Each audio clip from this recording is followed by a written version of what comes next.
একটি জাতির মেধা ও মননের আঁতুড়ঘর হলো বই। একই সাথে একটু রাষ্ট্রের সকল মেধার সংগ্রহশালা হলো এই লাইব্রেরি।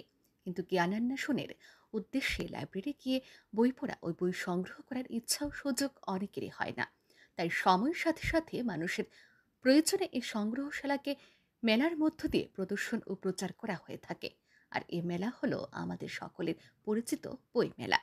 বইমেলার মাধ্যমে যেমন বিশাল জ্ঞানের ভাণ্ডার চলে আসে সকলের হাতের নাগালে, একইভাবে মেলা উপলক্ষে আমোদ প্রমোদও হয়ে থাকে। তাই মানুষকে আমোদ প্রমোদের মাধ্যমে বইমুখী করে তোলার জন্য এক অনবদ্য অবদান রয়েছে এই বইমেলার। 8 থেকে 80 সকলের জন্য উপযুক্ত বইয়ের সম্ভার থাকে এই বইমেলায়। আগামীকাল অর্থাৎ 2রা জানুয়ারি থেকে হাভানিয়া আন্তর্জাতিক মেলা প্রাঙ্গণে শুরু হতে চলেছে 43তম আগরতলা বইমেলা। বইমেলাকে কেন্দ্র করে বুধবার শেষ পর্বের প্রস্তুতি চলছে হাভানিয়া মেলা প্রাঙ্গণে। আলপনায় সাজিয়ে তোলা হচ্ছে মেলা প্রাঙ্গণ।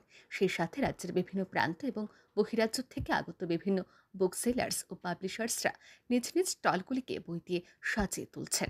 এই দিন সংবাদ মাধ্যমের মুখোমুখি হয় এক বই ব্যবসায়ী বলেন, বইয়ের বিকল্প নেই, কিন্তু বর্তমান সময়ে দাঁড়িয়ে সর্বগ্রাসী মোবাইল ও ইন্টারনেটের কারণে বইমেলা একটি বিশাল ধাক্কার সম্মুখীন হয়েছে।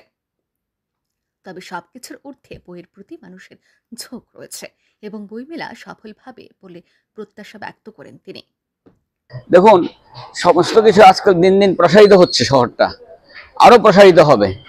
আমরা কলকাতা বইমেলায় দেখি যে শহরের প্রাণকেন্দ্রে কলকাতা হতো, সেটা সল্টলেক বা আর একটু নিকটবর্তী দূরবর্তী জায়গায় মেলা হয়েছে। প্রথম বছর একটা ত্রাহি ত্রাহি রব ছিল, কিভাবে কি হবে কি হবে, কিন্তু কলকাতার লোকরা মানিয়ে নিয়েছেন, সেখানে মেলার কোনো রকম ঘাটতি হয়নি।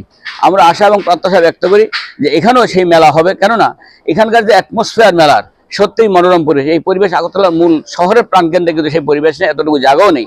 সেই নিরিখে এই জায়গাটি সর্বোত্তম বলে আমি মনে করি।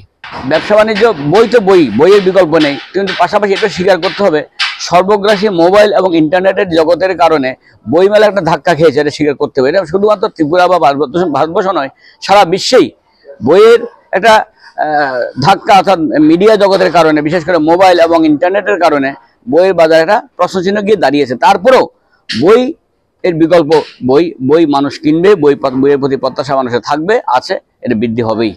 2রা জানুয়ারি থেকে শুরু করে 14ই জানুয়ারি পর্যন্ত চলবে আগরতলা বইমেলা। ব্যুরো রিপোর্ট, আর নিউজ।